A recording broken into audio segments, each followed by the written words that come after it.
Ցավոք սրտի երեկոյան տեղի ունեցած իրադարձությունները թե մայրաքաղաք Թեհրանում, թե մնացյալ քաղաքներում այն դրա հոսը, որ գոյություն ունի հիմա համացանցում, վկայում էին, որ պիկն էր։ Հիմա ինտերնետը անջատված է ամբողջ Իրանում, ես հասանելիություն չունեմ եւ ոչ միայն ես ենթադրում եմ, որ Իրանի իշխանությունները փոխելու են իրենց մարտավարությունը։ Եվ ակնհայտ է, որ Միացյալ Նահանգների նպատակը մի բան է՝ ստեղծել այնպիսի իրավիճակ, որը Իրանին կստիպի վերադառնալ բանակցային սեղանի շուրջ։ Հիմա դոմինանտը ցավոք սրտի այս տարածաշրջանում գերտերությունները մի կողմ թողած Միացյալ Նահանգներ եւ Ռուսաստան, Թուրքիա, Ադրբեջան ալյանսը։ Իրանը որպես տարածաշրջանային գերտերություն շարունակում է մնալ բալանսավորող ուժը։ Հայաստանի համար կարող է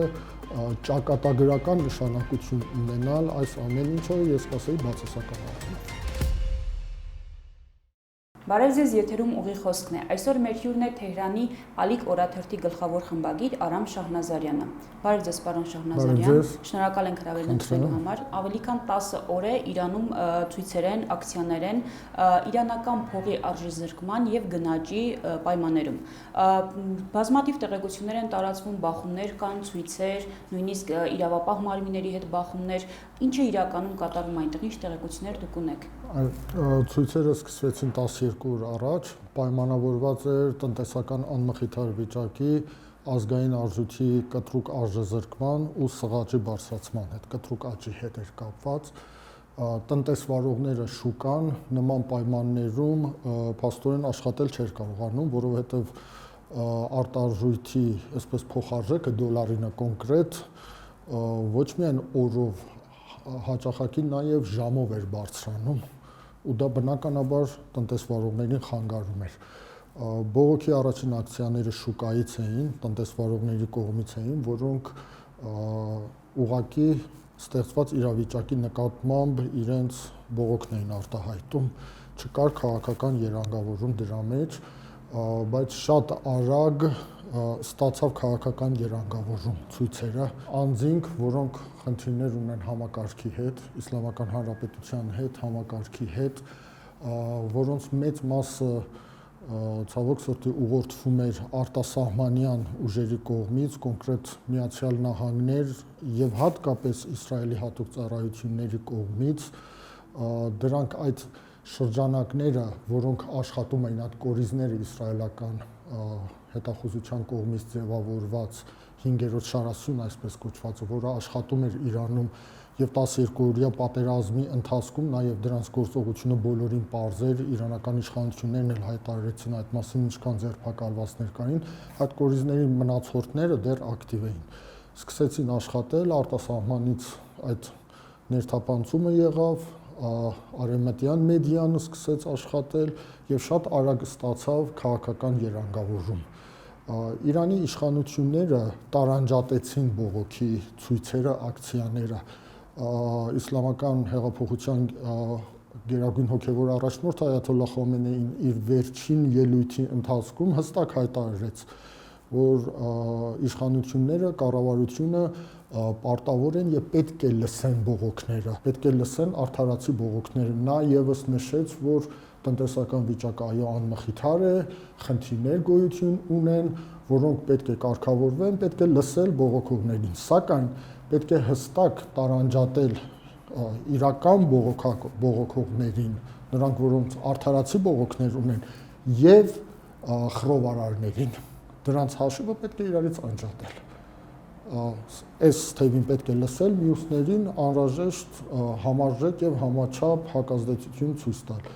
Մինչ երեկ ակնհայտ էր, որ Իրանի այսպես կոչված իրավապահ մարմինները, ոստիկանությունը, անվտանգության ծառայությունները որդեգրել էին առավելագույն հանդուրժողականության մարտավարությունը, առավելագույն հանդուրժողականություն,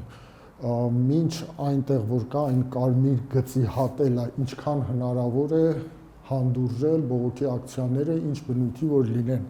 միայն այն դեպքում արձագանքել, երբ ուղղակի հարձակում է կատարվում ոստիկանատների վրա, զինվորական բազաների վրա, զինապահոցների վրա, պետական կառավարական հաստատություն ձեռնարկությունների վրա,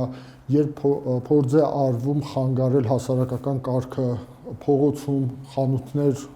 թալանել, ջարդել ավտոմեքենաներ եւ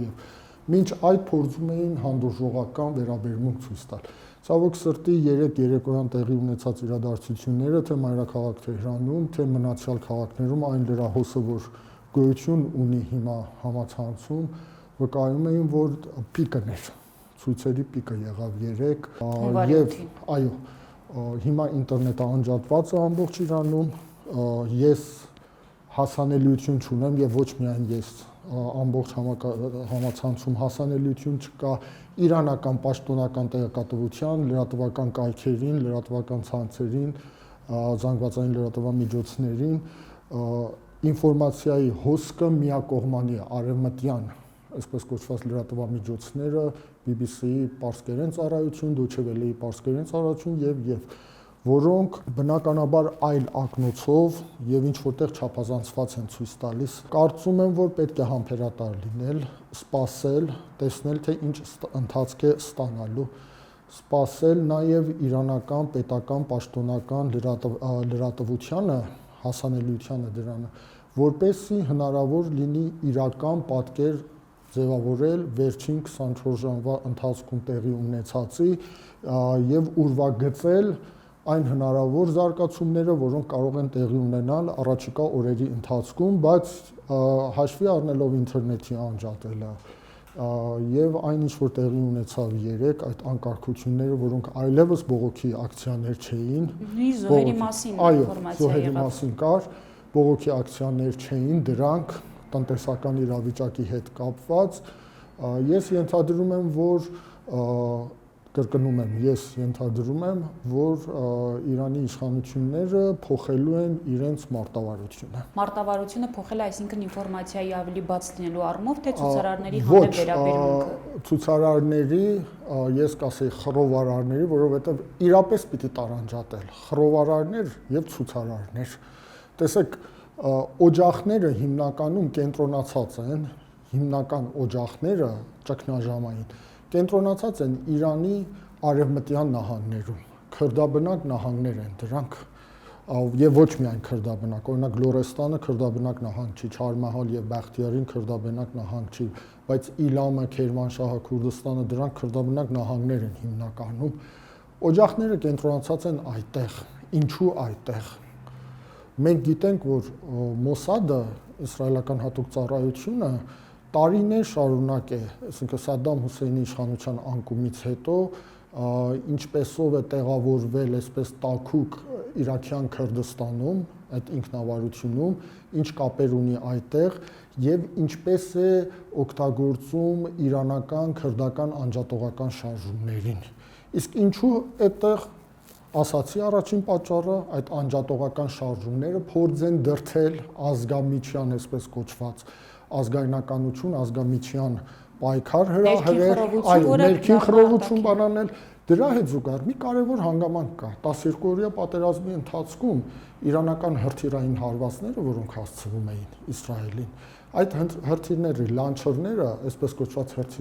հրթիռային քաղաքների մի կարևոր հատվածը կենտրոնացած է արևմտյան նահանգներում։ Թիրախում հայտնվում են նաև դրանք։ Հաշվարկված է կատարված այս ամեն ինչը։ Ես չեմ կարծում բողոքող զանգված, որ տնտեսության դեմ իրավացի բողոք ունի, շատ իրավացի է, ես էլ Իրանի քաղաքացիում,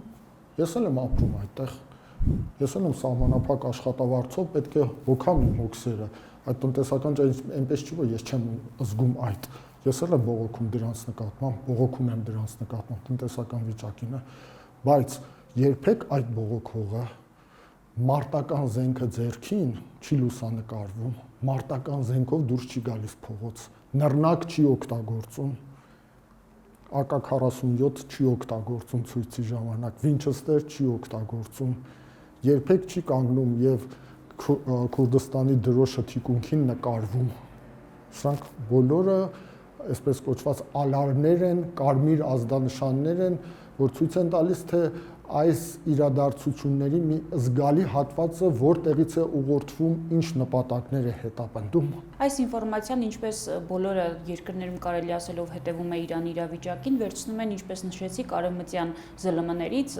ամերիկյան, իսրայելական եւ այլն։ Այս ֆոնին Ամերիկայի Միացյալ Նահանգների նախագահը Դոնալդ Թրամփը միշտ հայտարարում է, որ հետևում է այս իրադարձություններին եւ կհարվածի Իրանին, եթե նրանք փորձեն բռնություն գործադրել ցուցարարների հանդեպ։ Ձեր կարծիքով կհասնի այդ իրավիճակին։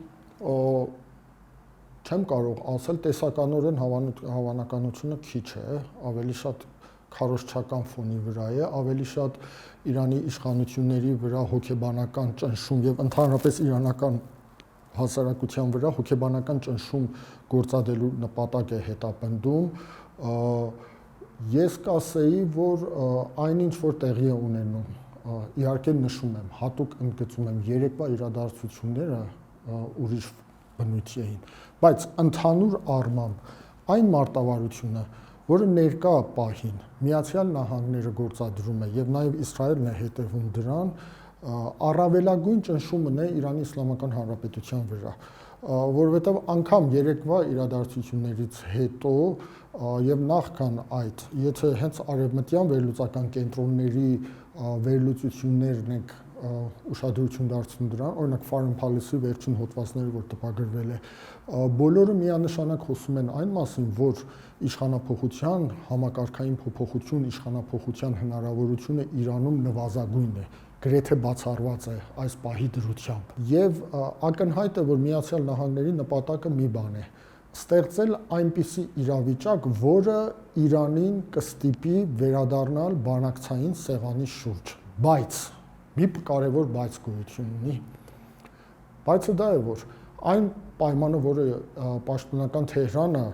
անգամներ հայտարարել է, արտգործնախարար Արաղչին անգամներ հայտարարել է, անգամ 2 օր առաջ հայտարարեց, որ այս պայմաններով բացառված է։ Մենք եթե նստում ենք բանակցությունների սեղանին, հավասարը հավասարի դիրքերից։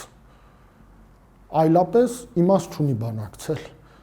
Այդ բայցն է, քանի որ Միացյալ Նահանգների պայմանները հստակ են։ Նախ Իրան, դու մոռացիր, այսպես կոչված ուրանի հարստացման մասին։ Սա փակված հարց է, դու պիտի մոռանաս։ Սա բացառում ենք, մի կողմ ենք թողնում։ Նստում ես բանակցությունների, բանակցային թեման լինելու է քո հրթիռային պաշտպանական կարողությունը, դրա խիստ սահմանափակելը կամ ընդհանրապես վերացնելը, քո տարածաշրջանային դերակատարությունը։ Դրա նույնպես սահմանափակել կամ վերացնելը։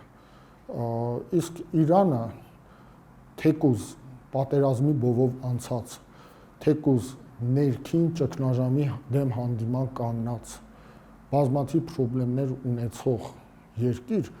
այն պետությունը, այն երկիրը չէ, որի հետ կարելի է նստել Իսլամական Հանրապետությունը եւ համակարգը, որի հետ կարելի է նստել, այսպես թելադրանքի մատ թափ տալու թելադրանքով, պայմաններ թելադրելով նախապայմաններ, սպառնալիքի ներքո բանակցել։ Սա հասկացնել են տվել։ Թեհրանը պարզորոշ այս տարիների ընթացքում հասկացնել է տվել։ Խնդիրը դրանում է, ես կարծում եմ խնդիրը դա է, որ ստեղծել այնպիսի մթնոլորտ, որը կպարտադրի Իրանին վերադառնալ իրենց ցանկալի պայմաններով բանակցության սեղանի շուրջ։ Դա է նպատակը, դա է։ Իմ կարծիքն է դա իհարկե։ Նոր չէ, որ Իրանը Ամերիկայի եւ Իսրայելի ուշադրության կենտրոնում է, սակայն մենք կարող ենք ասել, որ դեռևս 24 թվականի մայիսի 18-ին, երբ Ռաիսի ինքնաթիռը վթարվեց եւ նախագահը եւ արտգործնախարարը զոհվեցին, սրանից հետո արդեն Փեզեշքյանի գալով սկսվեցին Իրանում ներքին այդ պառակտումները, արևմտյան կողմը սկսեց օգտվել այս իրավիճակից։ Տեսեք, բնականաբար երբ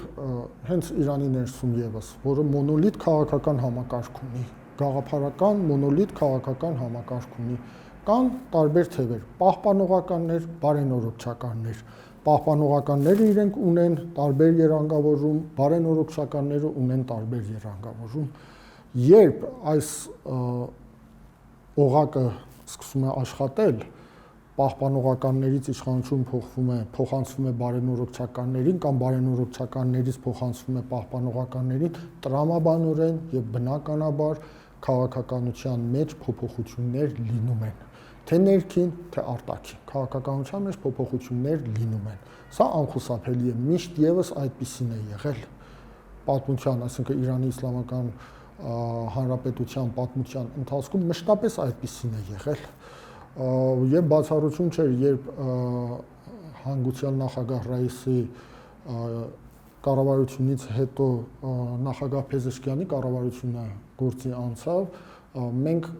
փոփոխությունների ականատեսը կլինեին, որովհետև երկու նախագահներ տարբեր թևեր էին ներկայացնում նախագահ Ռայիսին պահպանողական թևի կարկառու ներկայացուցիչ էր, Փեզեշքյանը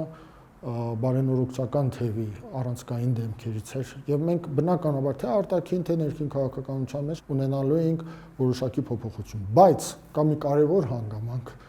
Իրանի Իսլամական Հանրապետությունը ունի իր քաղաքական, այսպես դոկտրինան, թե արտաքին քաղաքականության, թե ներքին քաղաքականության ոլորտում ունի իր հստակ գծված կարմիր գծերը եւ շրջանակները։ Դրանք գծվել են հեղափոխության հաղթանակից ի վեր, հեղափոխության հիմնադիր առաջնորդ Այաթոլլահ Խոմեյնիի օրոք, ներկա գործող գերագույն հոգևոր առաջնորդ Այաթոլլահ Խամենեիի օրոք հստակ հստակեցված են մարտավարական փոփոխություններ կարող են լինել, անգամ ռազմավարական, բայց այդ սկզբունքները մնում են անփոփոխ, այդ կարմիր գծերը մնում են անփոփոխ։ Երկրի գերագույն հոգևոր առաջնորդը սահմանում է, հստակեցնում է այդ կարմիր գծերը եւ լինի դա պահպանողական իշխանություն, կառավարություն, թե բարենորոգչական կառավարություն, այդ շրջանակից դուրս չի գալիս։ Կրկնում եմ, կարելի է այդ շրջանակի նպատակներ, ծրագրերը, որոնք սահմանված են, գաղափարներ, որոնք սահմանված են, դրանց իրագործման համար, դրանց հասնելու համար դու ունենաս անգամ ռազմավարական փոփոխություններ, ունենաս մարտավարական խնդիրներ, փոփոխություններ, բայց այդ սկզբունքները մի կողմ թողնել, հանրահռչակել մի այլ սկզբունքներ, այլ բաներ, դրանք հնարավոր չեն։ Դրանք որևէ կառավարություն չի կարող դա անել, լինի դա պահպանողական, թե բարենորոգչական։ Այսինքն գլխավոր դերը խաղում է այդ քաղաքականությունը, ոչ թե մարդիկ, ընտրված տեխնացուները։ Այդ քաղաքականությունը համակարգն է որոշում։ Կարևոր է անձը, գերագույն հոգևոր առաջնորդը վերջին խոսքն ասողն է բնականաբար, բայց Իրանը, տեսեք, հին պետությունը 2500 տարվա կայսրություն, ես կրկնում եմ ամենապատասխանատվությամբ, կայսրություն, տարբեր կառավարման համակարգեր, միապետությունից մինչև սահմանադրական երկիր, մինչև այսպես կոչված հոգևոր հանրապետություն, իսլամական հանրապետություն, բայց այդ մտածողությունը, պետական համակարգը աշխատում է, այնտեղ կա պետական մտածողություն, կա երկարատև երկրի շահերի հետ կապված խնդիրներ, որոնք միշտ հաշվի են առնում, համակարգը միշտ դա հաշվի է առնում, դեմքերը կարող են գնալ այդ համակարգում, բայց այդ շահերը, այդ բաները մնան նույնը, սկզբունքները մնան նույնը, նույնը Իսլամական Հանրապետության դեպքում է։ Իրանը մեր տարածաշրջանում բալանսավորող դեր ունի։ Մենք տեսնում ենք, որ Ադրբեջանը շարունակում է զինվել, տեսնում ենք Թրամփի ուղիղ կոչված ճանապարհը, որը պետք է կյանքի կոչվի, եւ Իրանը հայտարարել է, որ դեմ է դրան, դա նույնը ինչ Զանգեզուրի միջանցքը։ Այս պարագայում Իրանում կատարվողը կամ Իրանի ընկնելը, ճակերտավոր, ենթադրաբար, ինչպիսի հետևանքներ կարող է ունենալ Հայաստանի համար, մեզ համար։ Ցավոք պիտի ասեմ, որ կարող է շատ վատ հետևանքներ ունենալ։ Ամենայն պատասխանատվությամբ եմ նշում սա, կարող է շատ վատ հետևանքներ ունենալ։ Դուք նշեցիք, Իրանը բալանսավորողն է։ Իրանը թեպետ իր հարավկովկասյան քաղաքականության, այսպես ոլորտում թույլ տված բազմաթիվ ռազմավարական սխալների արդյունքում, պատասխանատվությամբ եմ ասում, կորցրել է որոշակիորեն իր դերակատարությունը եւ նշանակությունը տարածաշրջանում, հարավային Կովկասում եմ ասում, եւ իրադարձությունների վրա ազդելու հնարավորությունը։ Հիմա դոմինանտը ցավոք սրտի այս տարածաշրջանում գերտերությունները մի կողմ թողած Միացյալ Նահանգներ եւ Ռուսաստան, Թուրքիա, Ադրբեջանը ալյանսն է։ Այդ տանդեմն է գործում։ Թելադրողը դրանք են, դոմինանտը դրանք են։ Եվ Իրանի տարածաշրջանային քաղաքականության բացթողումները մեծ դերակատարություն են ունեցել։ Այդուհանդերձ Իրանը որպես տարածաշրջանային գերտերություն շարունակում է մնալ բալանսավորող ուժը։ Բոլորը գիտեն, որ Իրանը ունի այդ ներուժը, պոտենցիալը, որ ցանկացած դեպքում,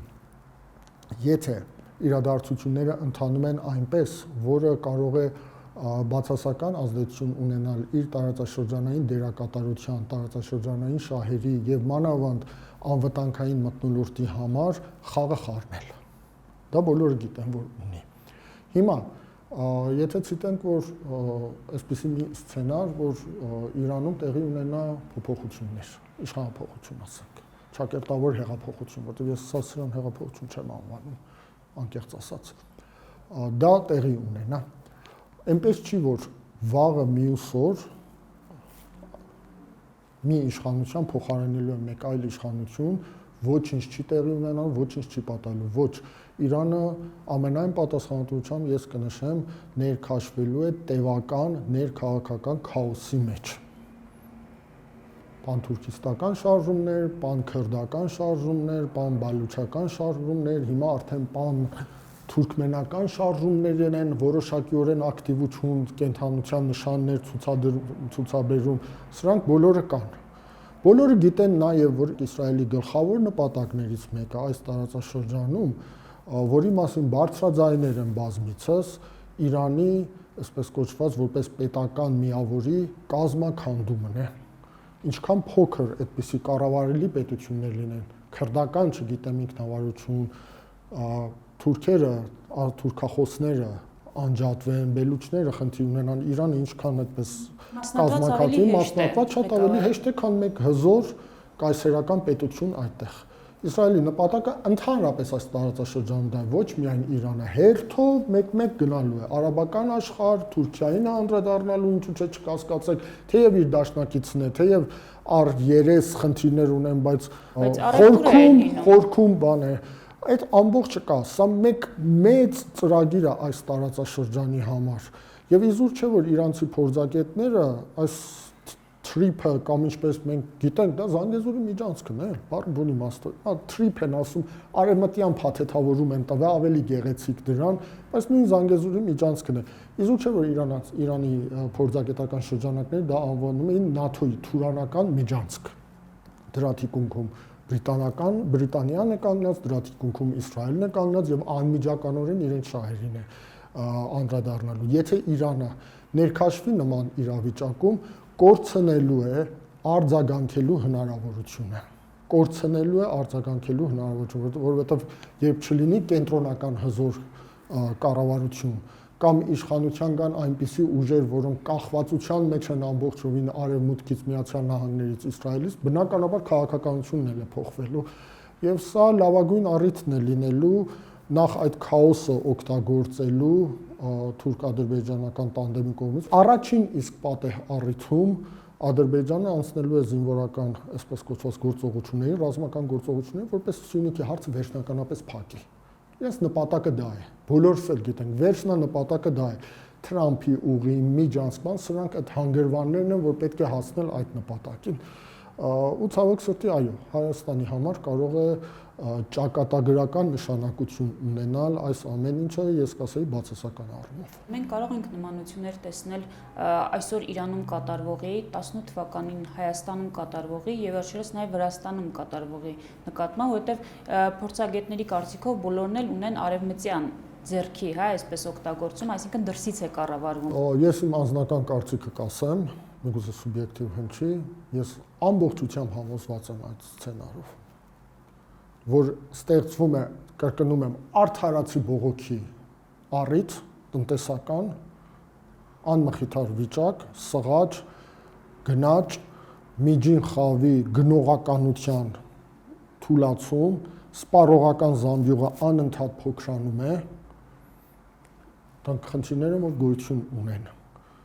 Գոյություն ունի ռենտերի խնդիրը Իրանում, բոլորը գիտեն դրա մասին։ Գոյություն ունի սոցիալ-հասարակական խնդիր, միջին խավը ցանկություն ունի առավելագույն, հնարավորինս առավելագույն ներգրավվածություն ունենա որոշումների կայացման գործընթացում։ Գոյություն ունի էլիտի, այսպես կոչված, ոչ թե փոփոխության, սրանք գնան մեկ ուրիշը գա, որ հիմա այդ նպատակն է հետապնդում Արևմուտքը եւ Իսրայելը, այլ այս էլիտի բնական սերնդափոխության հարց գոյություն ունի նաեւ, երիտասարդությունը առավելագույն ներգրավվածություն ունի, սրանք բոլորը կան։ Այս բոլոր խնդիրները գոյություն ունի Իրանում։ Ոչ մի խոսք չի կարելի աչք փակել դրանց վրա, բայց այնինչ որ տեղի ունենում, այնինչ որ փորձում են ուղղորդված անել, այո, այդ սցենարն է։ Արեցին Լիբիայում, ստացվեց, ինչ ստացվեց, արեցին Սիրիայում, ինչ ստացվեց, Իրաքում արեցին, ինչ է ստացվել, Սուդանում արեցին, ինչ է ստացվել։ Հիմա անում են դա փորձում են անել Իրանում։ Հետո հերթը գահացնի ամենայն պատասխանատվությամբ տարածաշրջանային մնացյալ երկրներին։ Միթե այն որ դրանք ամբողջովին տրվեն այդ արևմտյան իսրայելական քաղաքականությունը, Թրամփ-Իսրայել, Թրամփ-Նեթանյահու այդ քաղաքականությունը, որ վարում են։ Եթե տրվեցին, հանձնվեցին, դառնալու են դրա ստրուկը, չի տարբերում ոչնչով։ Դառնալու են այդ քաղաքականության կրողները, կատարողները, ստրուկները։ Այլապես հերթը մեկ-մեկ հասնելու է բոլորին։ Հալեպում էլ այսօր մենք տեսնում ենք, ճիշտ է, արդեն հրադադար է հաստատվել, սակայն այնտեղ բախումներ էին, զոհեր եւ հենց կոնկրետ Հալեպում քրդական եւ Սիրիայի այդ կառավարական ուժերի միջեւ։ Այդ հրադադարները հարաբերական են։ Միշտ հրադադար հաստատվում է, տեսեք, քանի տարի է Սիրիայում հրադադարը հաստատվում, իսկ հետո ինչ է տեղի ունենում, ինչքան է տևում այդ հրադադարը, ոչինչ։ Իսրայելական զորքերը որտեղ են հասել։ Դամասկոսի մատույցներում են կանգնած գրեթե, Գոլանի բարձունքների մասին մոռանալ, Սիրիան, այս դրածո իշխանությունն էլ հայտարարել է ուղղակի անուղղակի, որ ես Գոլանի հետ այլևս գործ չունեմ։ Այդուհանդերձ իսրայելական ուժերը հասել են Դամասկոսի դարպասների մոտ գրեթե, շատ փոքր է տարածությունը մինչև Դամասկոս, հնարավորություն ունենան առաջ կգնան։ Ինչ են փորձում անել Լիբանանում, Պաղեստինի հետ ինչ են անում։ Սրանք բոլորը խնդիրներ են, օղակներ են կապված մեկը մյուսի հետ, ոչ մեկը առանձին անջատ չպիտի տեսնել, գլոբալ կամ մեծ մերձավոր արևելք, այդտեղ կենտրոնական այդ Միջին Արևելքի կորիզը, Հարավային Կովկասը, Հյուսիսային Աֆրիկան, Սոմալին, ինչ է դա Սոմալիլենդը, ինչ է, ու որտեղից ծլեց, ու միակ պետությունը, որ դրա անկախությունը ճանաչում է, Իսրայելն է, ինչու՞։ Հարցական է, ինչու՞։ Եվ իր արտգործնախարարը հայտարարում է, չէ, էսի իրականում գոյություն ունեցող երկիր է, բայց Պաղեստինը վիրտուալ երկիր է։ Ոնց Պաղեստինը վիրտուալ է, Սոմալիլենդը, որ նորացել դառնում է իրական պետություն, սա բոլորը իրար հետ կապված են։ Օղակներ են, մի շղթայի դրա օղակներն են, մեկը մյուսի հետ կապված, որ այդ շղթան ձևավորում է իրադարձություններին։ Այդ ֆոնում, այդ համատեքստում պետք է դիտարկել եւ վտանգները, մարտահրավերները, որոնք գոյություն ունեն, սպառնալիքները այդ մեծ համատեքստում պետք է դիտարկել։ Շատ լավ, հետևենք Իրանում կատարվողին, տեսնենք ինչ կլինի։ Շնորհակալություն, պարոն Շահնազարյան։ Եթերում ուղի խոսքներ, հետագա հաղորդումներին հետևելու համար կարող եք բաժանորդագրվել Լամեդիա YouTube-յան ալիքին։ Հաջողություն։